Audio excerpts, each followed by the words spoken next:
Okay, I'll admit it. I have fantasies.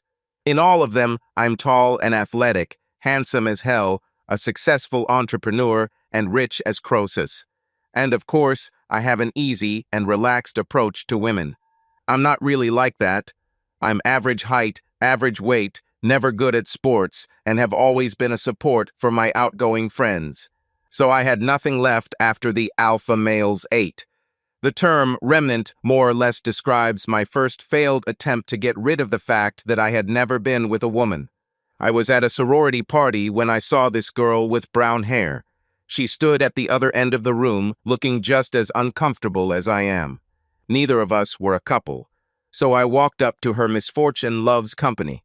She was of normal height, with shoulder-length brown hair, brown eyes, and olive skin color. There was nothing remarkable about her face or figure. She was simply brown. I said, "Hi," and leaned against the wall opposite her. She replied, "Hello," and for some unpleasant time we just stood there, looking at the dancing people. My brain was screaming, "Say something, you idiot," but I couldn't think of what to say. Meanwhile, she looked scared. Inspiration struck, and I said, "My name is Peter, as in a saint, not a rabbit." My poor attempt at being witty. The fact that she didn't run away in terror showed how desperate she was. She looked at me and said, "Susie." She really did have beautiful dark brown eyes. We stood there for some more awkward time. Finally, I said, "Do you want to dance?" I'm clumsy on the dance floor, but I wouldn't have it any other way. She replied, "Sorry, but I don't dance." A woman who doesn't dance. Unprecedented thing. What is she doing here then? We stood there for another painful period of time. She said, "Would you like to go out and get some fresh air? I can't hear myself thinking." Wow, it was a breakthrough. I said, "Of course, okay, that's awkward." And we walked out onto the porch. It was summer, it was hot outside, but inside the party it was even hotter. Therefore, the night air seemed cool and refreshing. She wore classic Bermuda shorts and a spaghetti-strap top that was popular among girls back in the day. I wore an old pair of cut-off jeans and a ratty t-shirt, my standard uniform. I was desperately trying to figure out what to say, so I tried the usual conversational technique for us students. "So what are you studying?" She said, "Nothing. I'm a city girl. Bill Worth brought me, but he left with his friends and left me alone." Wirt was one of those idiots who made us peasants miserable. I thought to myself, Wirt brought her. She must have some hidden talent. I blurted out, "Well, I would never leave you at a party. You're too beautiful." I didn't really mean it, but I started to like her. I had a puppy dog eyes. She said, "Do you really mean it?" I lied, "Of course. I wouldn't leave a hot girl like you lying around." She said rather defensively, "How do you know I'm sexy? Who were you talking to?" Okay, that was a little unexpected. I hesitated a little and said, "Nobody, you're just beautiful, that's all." I started to sync with her. She must have felt the same way because she melted a little and said, "I work at the loft. You should come by sometime." I felt like I might be getting closer to my first real result. She wasn't a movie star, but me too. She exuded a complete lack of sophistication, which was my advantage. But she also exuded a subtle hint of sexuality. It was a classic catch-22. I haven't actually had adult sex yet, but I really wanted to try. I just needed to meet a girl experienced enough to know how to do it, but not so experienced that she wouldn't be interested in a 20-year-old guy who hasn't had sex before. This girl looked like she met both criteria. I was thinking about it when she started leaning towards me with her sleepy eyes, and we kissed. We were silent for a second, just looking at each other. I was absolutely sure that I would score a goal. That's when Bill Worth reappeared. He said with contempt in his voice, "Susie, what the hell are you doing here?" and pulled her towards him by the waist. He didn't even notice how out of breath she was, which was probably fortunate for both of us since he was the starting quarterback on the football team. He was huge. He added, looking at her angrily, "I was with my friends for a little while and you just left." If you want to be with me, you better watch your behavior, bitch. At that moment, I wish I could bring this guy down to my knees and make him apologize for being such an asshole. Instead, I just stood there, staring into space. I'm not aggressive, and I don't have such instincts. It seemed to me that Susie was humiliated, but she immediately turned around and said to Wirt, "What was I supposed to do when you left me standing aside for an hour?" He said, "I had things to do, and I expect you to wait for me while I do them." I had a pretty good idea of what these things actually were, because a little earlier I saw him walk past me towards the parking lot with a very drunk Becky Allmendinger. Maybe he was going to rush her to the hospital to check for alcohol poisoning. Or maybe he spent an hour having sex with her in the back seat of someone's car. Who knows? Anyway, Susie turned Fredoys to Beggins and said, "I was just talking to Peter while you were away. It wasn't that big of a deal." It was encouraging to discover that I was not that important. He looked at me and said disdainfully, "Stay away from my girlfriend, or you and I will have a serious conversation." He was half a head taller. I didn't think this was world politics, so I just watched. She went without objection.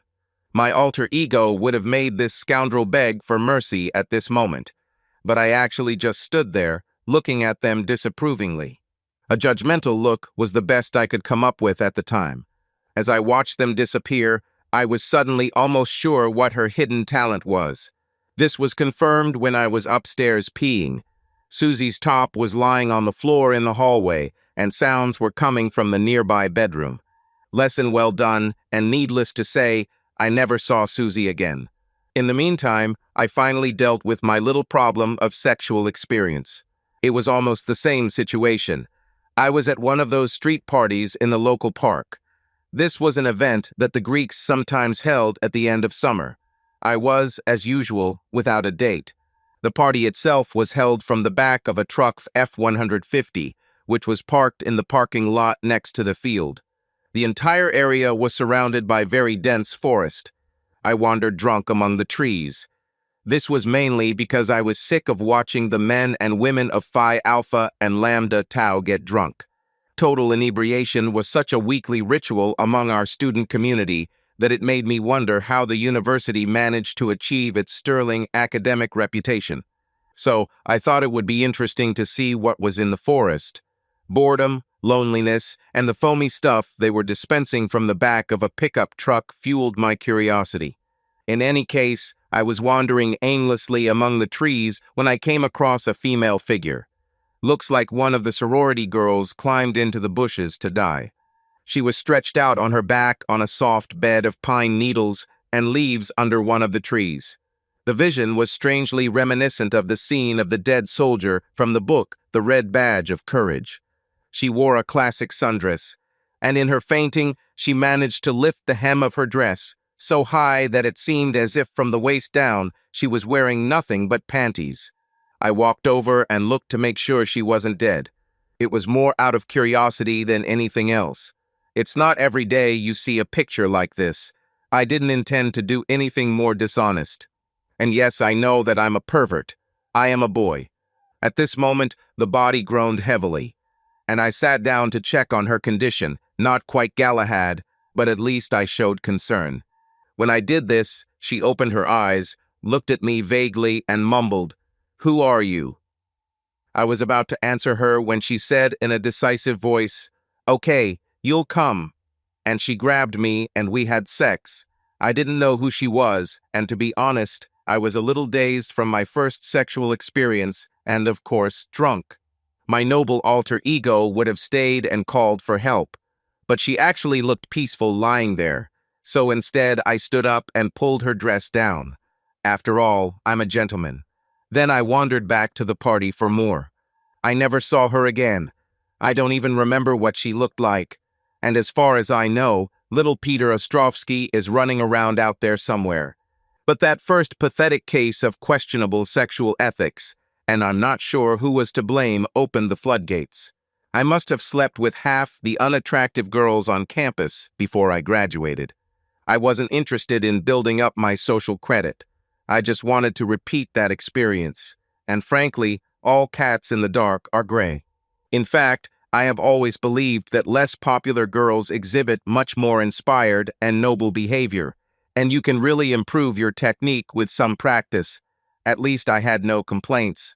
I graduated from the Ross School of Business in Ann Arbor without any honors, and he took his MBA and went to work at Ford. Then followed 5 long years in the godforsaken wasteland of the world cubicles. It was a marmot town with about 500 souls running around in their little 6 by 8-foot wheels. We were all packed into one huge room, but at least I advanced to the office, which was 8 by 10. It was a sign of favor and advancement in our anonymous universe. I also had a cobalt blue Mustang GT. The A plan was one of the perks of working at Ford. This car made me feel a little less bland and more like a hot commodity. So one Friday after work, I was sitting with some of my fellow slaves in the galleys. We were on the open veranda at Andiamo's. I lived in a condo on Garrison Street, not far from Andiamo's. It was an easy walk back to my place, so I could drink as much as I wanted on a Friday night without worrying about the long drive home. There were some new faces among the group. This always happens because Ford is a big place and people come and go. As I sat down, I looked across the table at a girl I had never seen before. She had thick red hair, and she had the milky white skin and perky nose of a typical Irish woman, freckles included. Her laughing emerald green cat eyes looked at me with humor and intelligence. She was neither big nor small, somewhere around 5 feet 6 inches. And apart from the fact that she looked so distinctly Irish, there were no other special features. However, I was captivated by those bright green eyes. My friend Mary, who worked with me on our Tiger team, was sitting next to her. She said, "Peter, meet Janet McCarthy. She works in client management and we're working on a new interface together." Mary then turned and continued her conversation with the guy who was sitting next to her, duty completed. I didn't have the impression that this was a pure coincidence, so I said something like a good-natured "hi" and went back to my usual shy silence, just looking at her. Several seconds passed, and finally she said sarcastically, "Do you like what you see?" I replied, "Sorry, you are so beautiful that I am speechless." This statement brought a smile that was pure Connemara on a bright spring day. She flirtatiously said, "So I'll take that as a yes." I said with conviction in my voice, "It's definitely a yes." The room was full of conversation, so I said, "I want to talk, but I can't hear it with all the noise. Have you eaten? I know a place that makes the best hamburgers in the world. If you want, I'll show you." This brought out another delightful smile. She really did have a wide, sensual mouth. And she said, "I'd love to go out to eat with you. I hate situations like this. I only came because Mary told me she has a hot guy she wants to introduce to me. Since I don't see him here, I think I'll leave with you." Wow, the ironic tilt of her lips told me she was joking. I hoped so. I took her to Miller's, a bar that was close to where I was and actually served the best burgers in the world. We talked for hours and drank several pitchers. To put it mildly, we were compatible.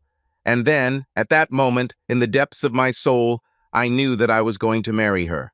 I have no idea why I was so sure, but I was sure of it.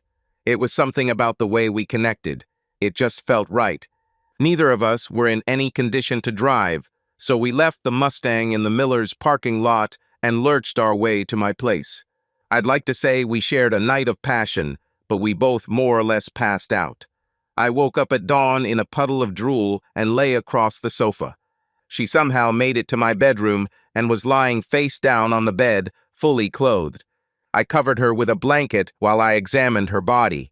She was slender with delicate shoulders, a narrow waist, narrow hips, a beautiful ass, and long, absolutely gorgeous, slender, muscular legs. Her thick copper hair ended right between her shoulder blades, and even after a night of cruel excess, they looked as beautiful as when I first saw her. I believe that such perfect hair is what God gave the Irish in exchange for not being able to go out in the sun with their pale skin. I was frying bacon when she showed up. She was wearing one of my shirts and seemingly nothing else. One copper curl was thrown over her eye. She said 2 words, "Coffee urgent." I handed her a large mug of hot coffee and she collapsed into the kitchen chair. She said, "You look as bad as I feel." I replied, "I think we got hit by a beer truck yesterday. Thank God it's Saturday." I added, "After all this drinking, it's good to get some nutritious fat in your stomach. If you drink orange juice and eat this, you'll feel better." And I put a plate of bacon and eggs in front of her. She attacked the food with the appetite of a hungry grizzly bear. When she finished, she peeked suspiciously out from under her hair and said, "Did we have sex yesterday? Doesn't feel right, but I don't remember much after we left Miller's." I said, "I think not. You were on the bed and I was on the sofa, and I think I would remember such a significant event as our first time." She looked funny and said, "What makes you think this is our first time?" I said, "Because I'm going to remove this obstacle right now." We got busy love. She finally opened one eye and said, "That was the most amazing sex of my life. When can we do it again?" I said, "Whenever you want, darling, 'cause I'll never let you go." And so it was. She moved in with me that same week, and we got married in a civil ceremony at the end of next month. We both didn't have much family or even friends, so it was just a quick legal exercise with witnesses that we found nearby the courthouse. The honeymoon in Cabo lasted 2 weeks, and she tried to kill me throughout this idyllic period. Surprisingly, when we returned, the sex never subsided. We simply began our new life together as if we had been leading it for many months. 3 years later, by this time we had both moved up the career ladder. I became the chief architect of the enterprise, and Janet headed the customer service department of one of the products. Our combined income was enough to buy a very nice house in Dearborn, and we lived the life of a typical high-income family without children.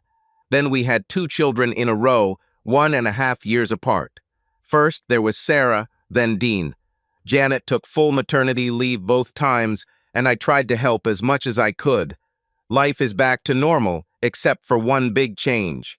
Janet had now given birth to our allotted number of children, 2.5, if you count me as at least half a child, and she said she didn't want any more children. We were still having sex like crazy, so I suggested getting the procedure done since she had made all the sacrifices before. This sounds like a simple operation, and it is, but it's still painful. But I dealt with it, and the days merged into years, and the children grew into teenagers. 18 years have passed since the wedding. I was 42 years old, and I was still a little old. I felt like I was no closer to the person I wanted to be, and I looked the same as I did in college, only better dressed. I still couldn't do anything in sports, and my attempts to be the life of the party were funny even to me.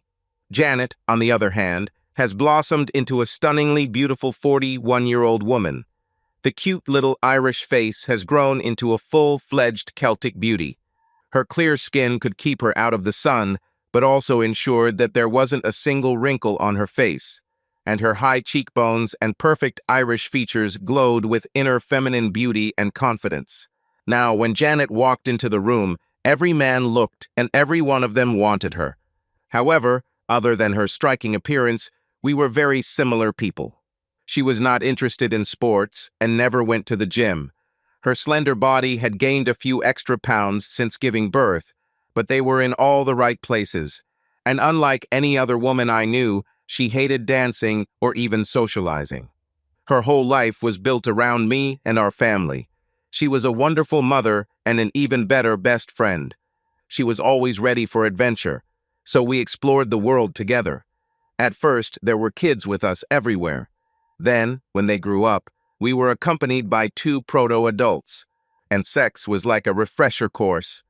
The connection this created was a special gift to our marriage. In public, we were 2 efficient professionals raising a couple of wonderful children, but the sexual intimacy that existed between us reinforced our faith in life together.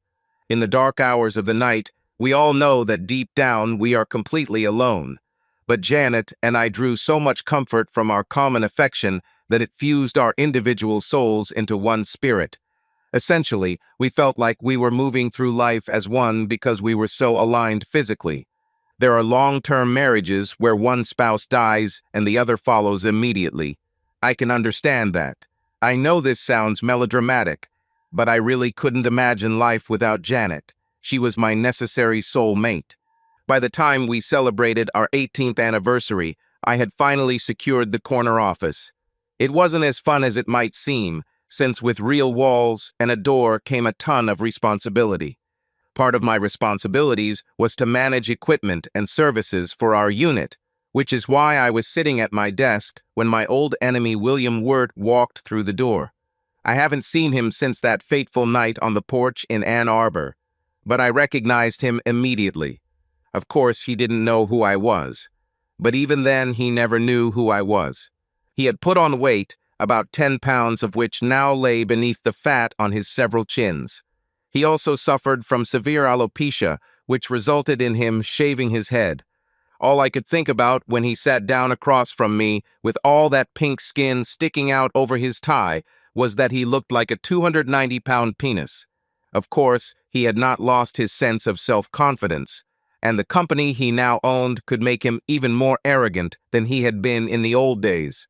He exuded aggression, an aggressive ego, and an almost delusional self-confidence. I showed no reaction as he reached across the table to shake my hand vigorously. It's been 20 years since we last saw each other, and then I was a nobody.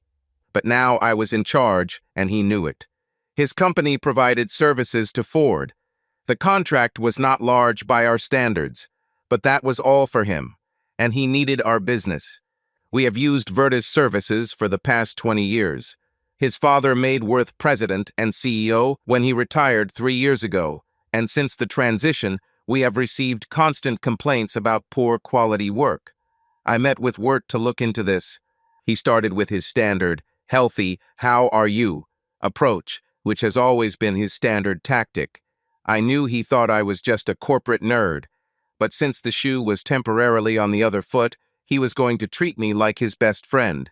We haggled over the list of issues until 5:30 p.m.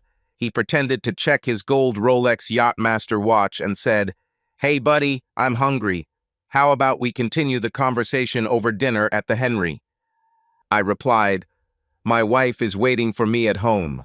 We always have dinner together." I saw that he thought that I was under my wife's thumb, but he continued his cheerful facade. "Let's just take the baby with us.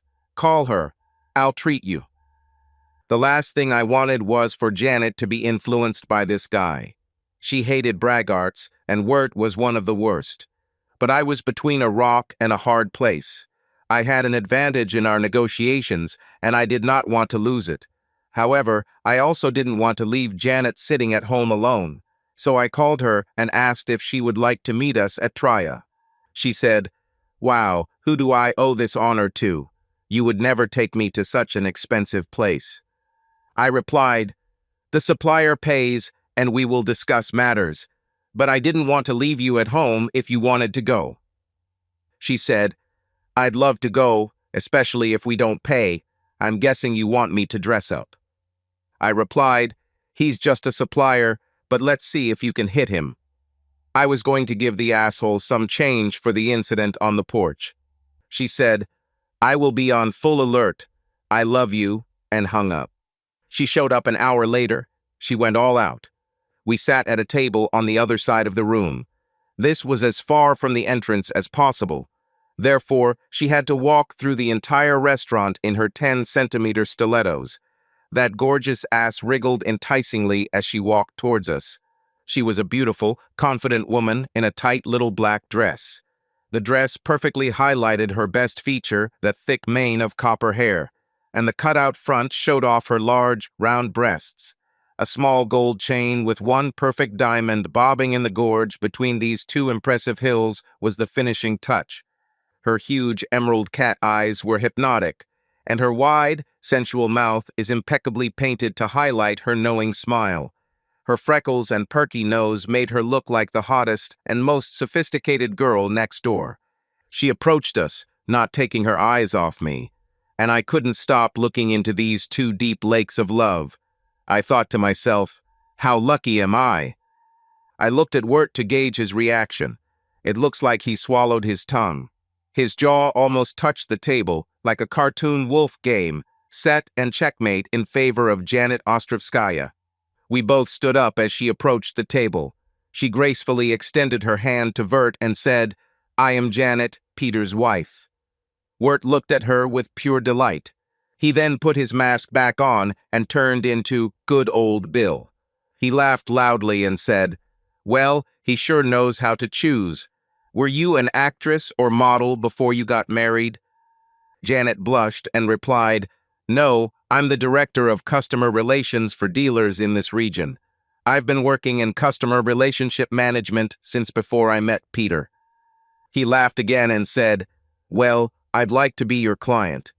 It might sound like a harmless flirtation, but there was another subtext to it. We both decided to ignore him, and we all sat down at the table. Throughout the dinner, Wirt dominated the conversation. He was paying, so I just let him talk. He was clearly courting Janet, and I didn't blame him. She looked especially attractive that evening. His way of impressing a woman was to talk about his possessions. According to him, his house, which was on a lake in Oakland County, was the largest in the development. His boat was the fastest on the lake. His many cars were expensive classics, and he rubbed shoulders with every celebrity and influencer in the Detroit area. Oh yeah, and as an afterthought, he mentioned that his wife and kids are really cute too. After the second bottle of wine, he stopped talking to me. In fact, he turned his back to me in his seat so that he put himself between Janet and me. Most people trying to seduce someone would be a little more subtle about it. But this guy has always been extremely arrogant, and he was used to getting any woman he wanted, so he was very direct and persistent with Janet. He continued to drop suggestive hints about his sexual abilities. In fact, he became so aggressive. Janet didn't overdo it on her part. She is into customer service and knows how to treat people, especially with men like Wirt. So by the time we finished dinner, she had convinced him that he was indeed a very interesting person to her. As soon as we got back into the car, she angrily said, "This man is absolutely disgusting. He didn't give me space all the time. How do you even contact him?"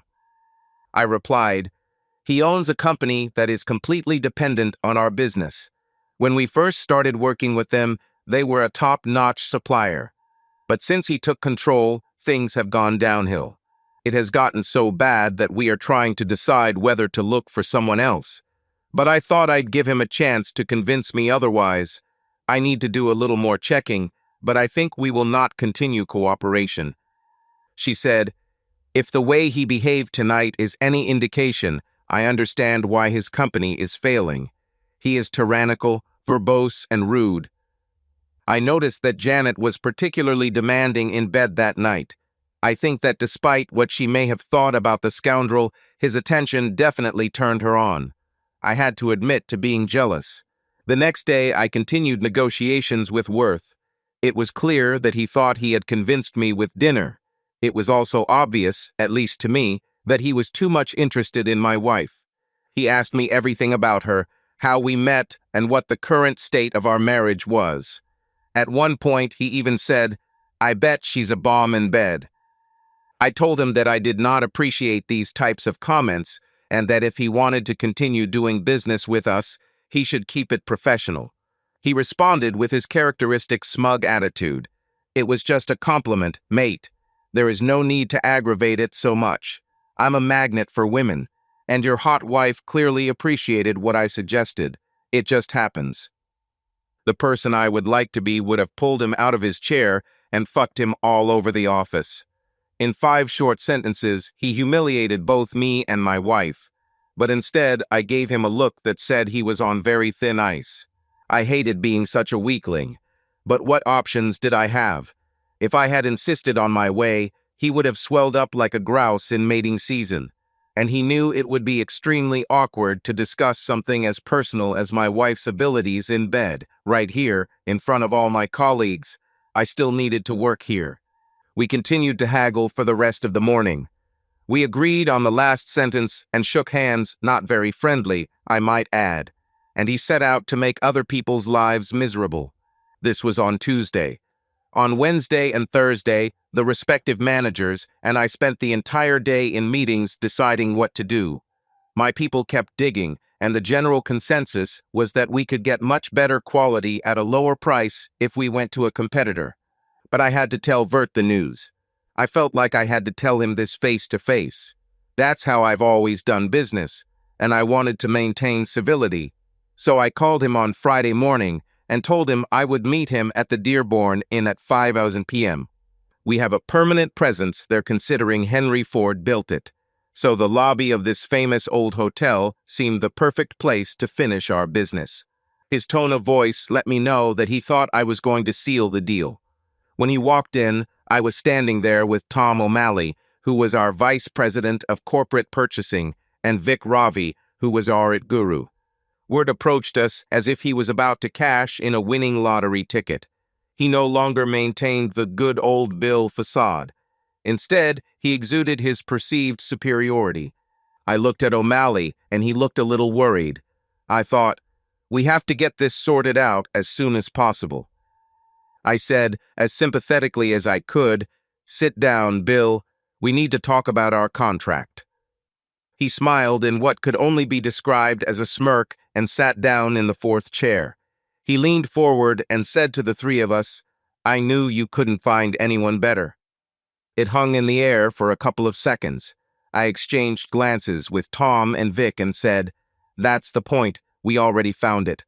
So we are terminating your contract at close of business today. If you have questions, ask them now." I saw the news dawn on him. In a matter of seconds, he went from complete self-confidence to complete anger. It was an amazing transformation. I understood his reaction. Our business made up the majority of his company's income. If we refused, he would have few options, and none of them were good. He said loudly and angrily, "You can't do this." I replied, "We can, and we do. We just don't think you're right for us. It's a matter of trust in your services." O'Malley chimed in, "Our lawyers have looked at this from every angle, and legally, this is an impeccable situation. We have already sent a written notice to your company by courier. We're sorry, but we can't afford any more disruptions." Ravi added, "We've had 2 more glitches this week, and it's costing us a lot of money." Wirt stood up from his chair. He was much larger than any of us, and he was furious. We all stood up with him. I tried to calm him down by saying, "We wanted to give you a chance, but it didn't work. I'm sorry." And I extended my hand for the last handshake. Wirt exploded with rage. Saliva sprayed from his mouth as he screamed, "You're sorry? You have no idea how much you'll soon regret this, you cuckold coward. I will sleep with your wife. She'll love it, and there's nothing you can do about it.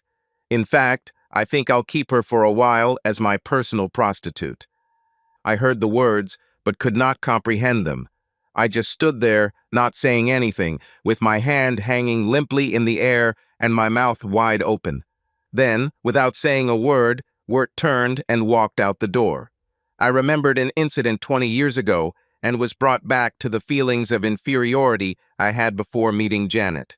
My colleagues seemed amazed and sympathetic. I must have looked absolutely devastated.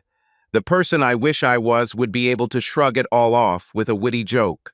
But I knew the story would be spread throughout the operations building by close of business on Monday. Worse, I believed that Wirt would do what he promised, and this caused a thunder of enormous jealousy in me. I know I tend to doubt myself.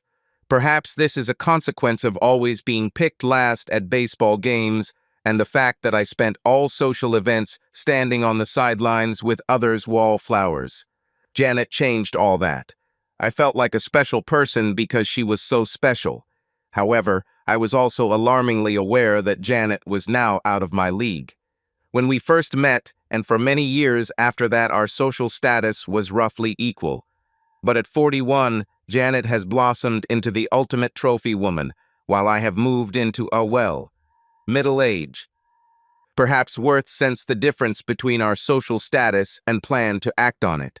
His shaved head gave him a dangerous and exciting look, and he simply radiated confidence that every woman he met was eager to try him. Unfortunately, my innate insecurities told me that I wouldn't be able to keep Janet if Wirt really started hitting on her. When it came to seduction, he was an apex predator, and I could tell that Wirt really wanted my wife. Janet never expressed dissatisfaction with me or our life together. In fact, it was the other way around. We spent every moment of our lives together, except when we were at work, and she was always in a hurry to come home to me, just as I was in a hurry to go home to her. But Wirt was big and extremely confident, and he slept with everyone. There was something about his assumption that every woman wanted to submit to him, perhaps pheromones or an alpha male attitude, but whatever it was, I had evidence that it was effective. And now he's targeting my wife. My stomach was churning as I drove home. I just knew I was going to lose her, and the thought of it was killing me. However, I solved problems as they came. Janet and I always discussed important things honestly and openly. So tonight we had to have one of those conversations, even if it would make me look paranoid and a coward. I arrived home first. She arrived a couple of minutes after me. She looked tired, but she works a lot more than me. All this interaction with unhappy customers is draining her. I prepared the sushi from Crave on the way home and laid it out on a platter with a couple of cold Asahi bottles. She saw what was waiting for her and her eyes lit up. She loves sushi. She said, "Let me get out of these things and I'll see you on the patio." It was a warm October day, and it would have been a shame to waste the sunshine. We probably won't see him again for 5 terrible months in Michigan, so I moved our feast to the street table. She came out looking fresh and cheerful, wearing a patchwork blouse and yoga pants that showed off her beautiful hips and a magnificent ass. As far as I was concerned, she could be the mother of a 15-year-old, but she still had the sexiest body in the Midwest. I got straight to the point. I said, "There is a serious matter I need to talk about." Janet is an intelligent and sensitive woman. She could tell something was bothering me, so she instantly switched to full concentration mode. Was a bit embarrassing how quickly she could concentrate. I continued, trying to sound serious. "I just met with Bill Wirt to terminate his contract. The meeting was as you might imagine. But what I want to talk about happened when he left. That was very disturbing, and we need to resolve it." Something flashed across her face. I thought, oh my God, he was already there. I tried to keep my voice calm and said, "I don't know a better way to say this, so I'll just say it. We have always been honest with each other, and that is why I believe in you and in our marriage." She gave me a loving smile and took my hand the way women do to show connection. I continued, trying to convey seriousness in my tone. He was very angry when he left, and inches in anger, he told me that he planned to, in his words, sleep with you and make you his personal woman of easy virtue, in revenge for the fact that we broke ties with him. He said there was nothing I could do about it. He was always the kind of person who defined himself through his sexual conquests, and I think he'll try to add you to his list. Janet screamed. Instead of turning pale with guilt, she sat there, becoming redder and redder. I saw that I had lit the fuse of her Irish temperament, and she was about to explode. She is passionate at heart, and sometimes her control slips. It was one of those moments. She was mad with rage. She stuttered for a couple of seconds and then said, "I'll kill him." I thought to myself, that sounds like a confession. I was stunned. Her sudden change of mood even surprised me. The cheerful and loving wife a few seconds ago was replaced by a crazy one. She said, "That idiot has been calling me every day since Monday asking to meet. I told him in no uncertain terms that I was not interested. But he has no shame and is absolutely furious. He just doesn't seem to hear me when I say I'm not interested. I should have told you, but so far it's only been mildly annoying, not important in the big picture. I just assumed that sooner or later he would understand and leave me alone. Now I see that this is more than just the childish antics of some aging pervert. It humiliates both of us. This hints that you are a weakling and I am a woman of easy virtue. So what are we going to do with it? A blissful wave of relief washed over me that could have made the Fukushima tsunami seem like a minor disturbance in the bathroom. All I could think about was how much I loved my determined and strong wife. Janet began to calm down, but she was still pacing the patio, as if she was looking for something or someone to hit. I've never seen her so angry. But the unapologetic impudence of a guy like Wirt can cause such a reaction in an intelligent woman. She finally calmed down enough to start eating, but she was still seething. It was obvious that her mind was working on a problem. Then suddenly she put down her beer, leaned forward, grabbed my hand and said, "I have an idea. How much do you trust me?" I answered, "With my life." My voice suddenly wavered. I was still excited by the undeniable evidence of fidelity she had just provided. She put many ghosts to rest. She said, "So maybe Bill Wirt and I should go on a date."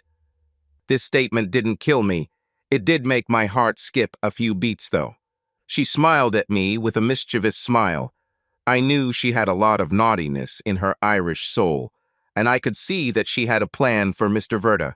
She smiled wickedly and said, "How about I dress up and spend the evening making him think he's going to get what he wants?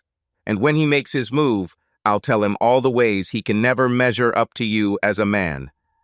I loved it. It was probably the dumbest plan I've ever heard. But this was pure Janet.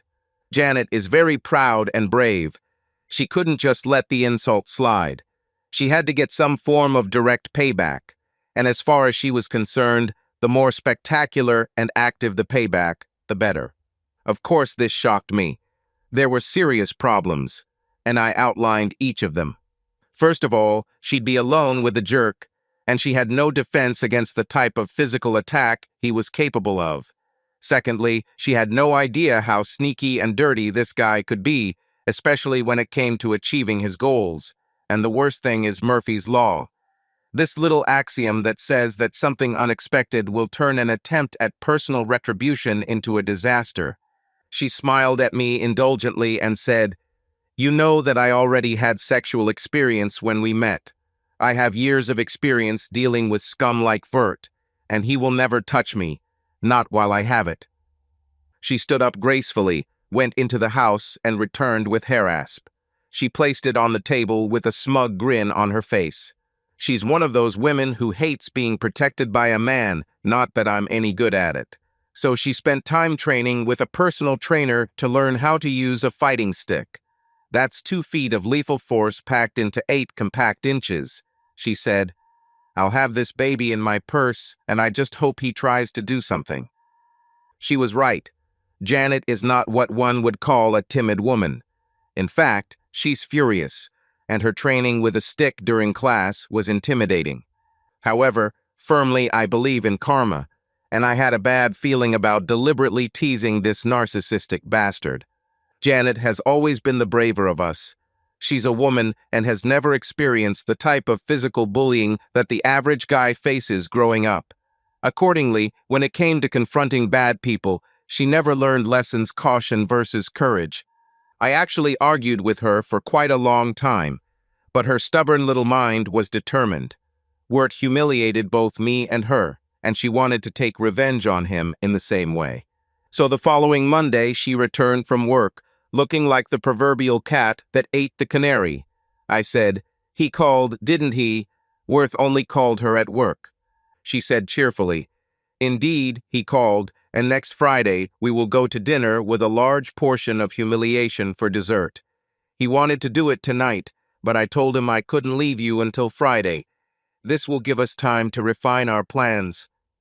I said, "I'm only going along with this because you can't get it out of your head, but I have to say that I don't like it." She laughed cheerfully and said, "I know you are a kind and gentle person." I hope the phrase, "helpless coward," didn't slip between the lines. And I know that you are ready to leave everything as it is. With luck, it didn't mean too cowardly to challenge him. But I just can't let it go. As soon as he questioned my loyalty and called me names, I knew I had to call him out. Maybe it's a cultural thing. My wife is Irish. Her violent temperament makes her confront anyone about anything. I'm Pole, and with the Germans on one side and the Russians on the other, my people learned long ago not to wake up sleeping dogs. Besides, I was already enjoying the moment of revenge, but I did it my way, quietly. After losing our business, and thanks to a few phone calls I made on Monday, Worth went bankrupt. He just didn't know about it yet. The plan was simple. She would meet him for dinner at Andiamo's. She would be dressed to drive him crazy. She would then flirt with him to keep him interested. When he finally proposed, and there was no doubt he would, because Janet might seduce a stone idol, she planned to tell him what she really thought of him and throw a drink in his face.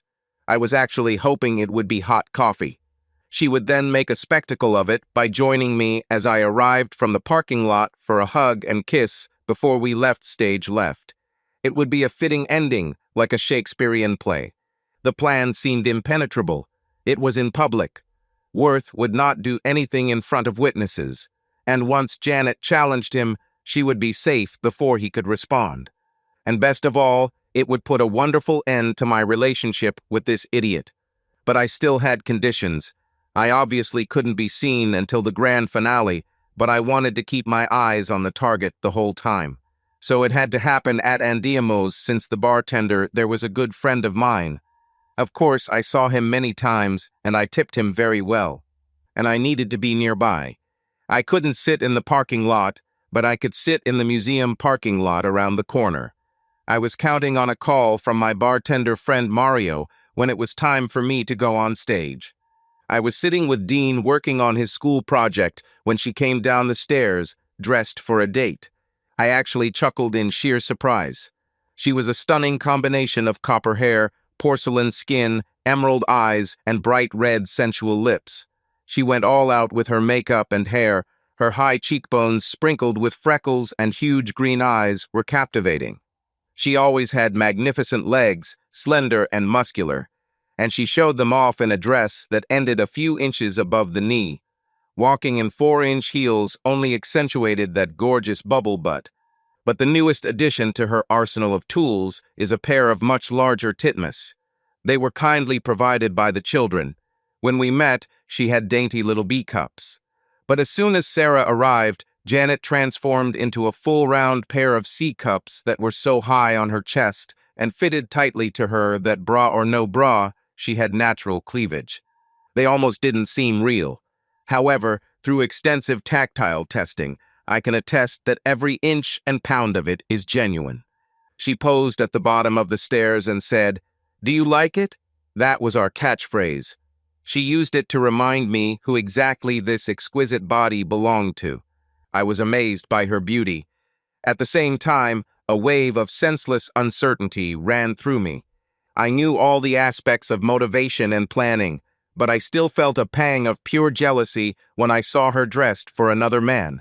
And she was so tenderly feminine that I couldn't imagine how she could even accomplish what she planned. But underneath all her pure sex appeal, my wife is a warrior. I went over to hug her. I knew better than to kiss her and ruin her intricate makeup.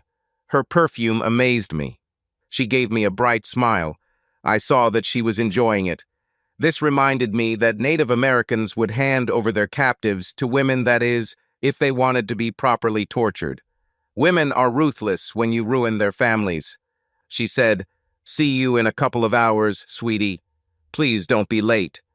She then gave me a mischievous Irish grin and closed the door. I heard her car start and drive away. I grabbed my coat and Kindle, told Dean to behave while I was gone, and walked out into the beautiful fall evening.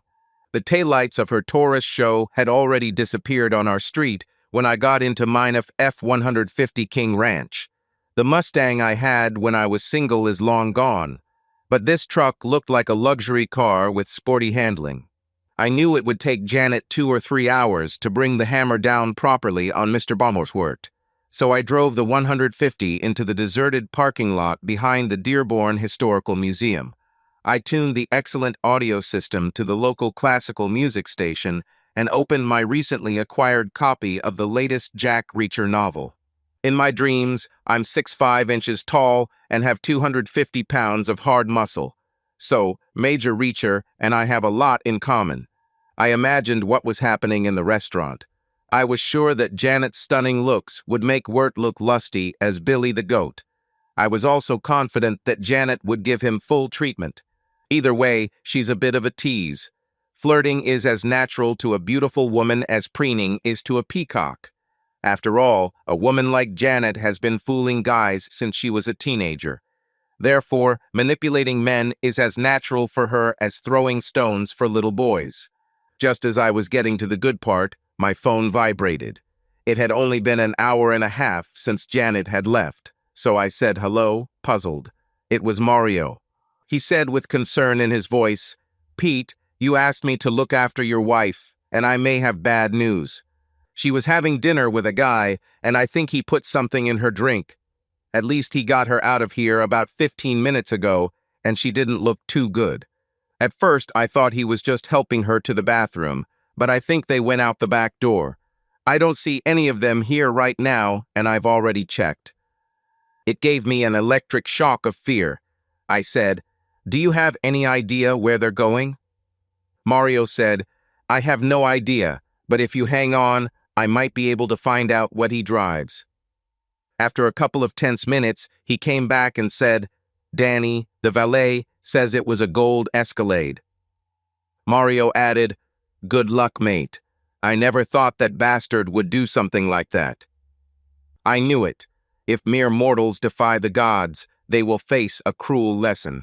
I tossed the Kindle into the passenger seat, revved the F-150's powerful engine, and sped out of the parking lot.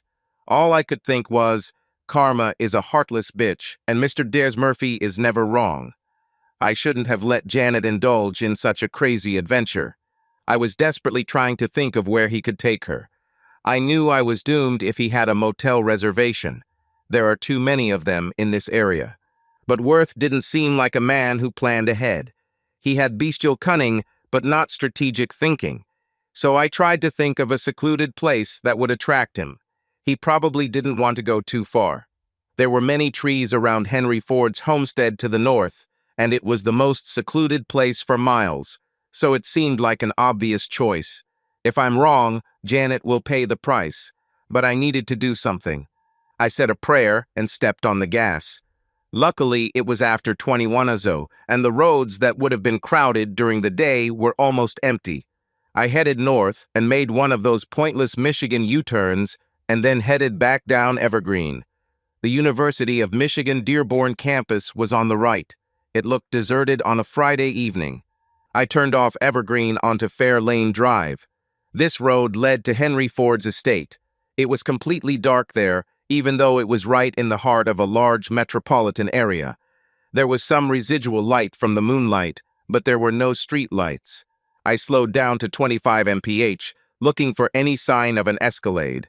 I thought I saw a shape as I drove past the driveway leading to a deserted place between Fair Lane and Evergreen Estate. I turned down this little path, and there he was. He parked in the circular courtyard that must have once led to the building. It was probably a former outbuilding on the estate, but now it was just a large clearing in the forest with one car parked at the top of the circle. Wirt might have seen my headlights if his Escalade's windows weren't so foggy. I grabbed the phone and called 911. I told them what was happening and where to send the police. Then I got out of the car and went to save my wife. I could see the Escalade shaking and heard the telltale sounds of sex coming from the rear of the car. I grabbed the door and opened it. It broke my heart. I saw all this instantly, because Wirt gathered his thoughts and rushed at me. I knew I needed to buy time until the police arrived. "You're in big trouble, kid," I said, trying to catch my breath. "You better start thinking about a good lawyer." As the police cars drew closer, Worth seemed to realize the gravity of his situation. He turned and tried to run away, but two police officers had already gotten out of their cars and were heading towards him. One of the officers shouted, "Stop, police." While the officers were handcuffing Worth, another approached me. "Are you okay, sir? Do you need medical attention?" he asked, examining me for injuries. "I'll be fine," I said, trying to even out my breathing. "My wife. She's in that car. I pointed at the Escalade. While one officer attended to Wirt, another approached the vehicle to check on Janet. I followed him, my heart pounding with fear for her. The officer carefully opened the door. Janet was lying in the back seat, seemingly unconscious. She was breathing, but her face was pale and foam was visible on her lips. "We need an ambulance," the officer said quickly, already calling the emergency number on his radio. The ambulance arrived a few minutes later. Paramedics assessed Janet's condition, placed her on a stretcher, and loaded in the car. I followed the ambulance in the car, my thoughts full of anxiety and guilt. I shouldn't have let her go on that date. Now that she was in this state, I felt like it was my fault. At the hospital, I was not immediately allowed to see Janet. The doctors were busy examining her, and I was filled with fear as I waited in the hallway. My hands were shaking, and I could feel my head getting heavy with the possible consequences of everything that had happened. After what seemed like an eternity of waiting, the doctor approached me. He was serious and got straight to the point. "Your wife is safe, but she was seriously exposed to substances. This explains why she was unconscious when you found her. We will continue to monitor to ensure that other serious problems have no consequences. You can see her, but she is still under the influence of the drug and may not be completely herself." I nodded, barely holding back tears, and followed the doctor into the room where Janet lay. When I entered, she seemed so fragile and vulnerable in the hospital bed, her pale face standing out against the snow-white pillow. My heart sank at the sight of her in such a state. She weakly opened her eyes and smiled when she saw me. "Pete," her voice was barely audible. "Yes, it's me, my love. I'm here," I whispered, taking her hand. "You'll feel better. Everything will be fine." She nodded, but her eyes were blurred, and she quickly fell back into a half asleep. Watching her, I felt a mixture of anger and powerlessness. I was so angry at Wirt for hurting her, and at myself for not being able to protect her. At that moment, two detectives entered the room. They introduced themselves and explained that they were investigating what happened. After several questions about what happened, they reported that Worth had already been arrested and would be charged with assault. "We will notify you of the court date," one of the detectives said. "Your testimony will be extremely important." After the detectives left, I sat down next to Janet, taking her hand. Despite the horrors of that night, I felt grateful that she was still with me, alive and safe. It was the only thing that mattered. Everything else, justice, revenge, the consequences of our actions, receded into the background. I was ready to fight for her, stand by her side, and protect her, no matter what it requires of me. Sitting there, holding her hand, I reflected on our journey. How complex relationships can be, and how unpredictable the circumstances are that present us with choices that can change our lives. But at that moment, I was sure of only one thing. The love I felt for Janet was endless and unconditional. A few hours later, when she had come to her senses a little and was able to communicate more consciously, we talked. She apologized for all this happening despite my warnings. I reassured her by telling her that all that mattered was that she was alive and safe. She cried, and I consoled her, promising that I would never let something like this happen again. Janet was deeply affected by the entire experience, and her recovery will take time, both physically and emotionally. We both knew there might be challenges ahead, but we decided to get through them together. Her strength and determination inspired me, and I was ready to support her no matter what lay ahead. We also decided that after everything that had happened, we should reconsider how we both viewed risk and safety in our lives. This event was a stark reminder that life can be unpredictable and sometimes cruel, and that we must do our best to protect each other and cherish every moment we have together. Later that day, as we were getting ready to go home from the hospital, I told Janet that despite the ordeal, I was happy that she was my wife. She smiled through her tears and said she loved me. This moment, despite all the chaos, was a reminder for both of us that ultimately it is love that makes life worth living. We left the hospital holding hands, ready to face the future together, no matter how unpredictable it might be. Subscribe to our channel so that your second chaff doesn't cheat on you, and go ahead and listen to the next story, because this story is nothing compared to the next one. If you're under 18, don't even think about listening to the next one.